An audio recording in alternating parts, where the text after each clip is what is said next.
Iki kibazo cashikiye abanyagihugu bo mu Ngagara ni ikibazo gihambaye kuko ni ikibazo cerekeye ubuzima bw'abanyagihugu berekewe n'ico kibazo. Nico gituma rero dusaba yuko Regideso co kimwe n'abandi bose bafise uruhara bashobora gukora kugira ngo ico kibazo gitore umuti, bokora ibishoboka vyose kugira ngo batunganize abanyagihugu maze bashobore kuronka umuyagankuba. Kandi turazi ko Regideso ibizi yuko umuyagankuba ari ikintu gihambaye mu buzima bw'abantu, kandi hari abantu bashobora kubaho ari uko baronse uwo muyagankuba. Bisiguye ko atari ikibazo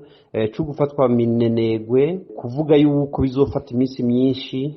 ni ikintu iyo gihaze ubuzima bw'abanyagihugu bumererwa nabi. Ari naco gituma rero leta ifatikanije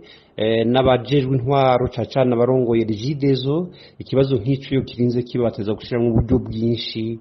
bataravye ikiguzi kumbure bibatwara, kuko sosiyete ya leta canke leta ubwayo ivyikorera abanyagihugu ntihateze kubiharura mu gaciro k'amafaranga, naho vyoba bitwara amafaranga menshi. Regideso canke leta bateza gufata ingingo zibereye ku buryo bakingira abanyagihugu, maze uwo muyaga nk'ubwo ashobora kuboneka, kandi tugasaba Regideso n'abajejwe intwaro yuko boza barikubita agashi iyo habaye ibintu bibangamira kubaho neza kw'abanyagihugu,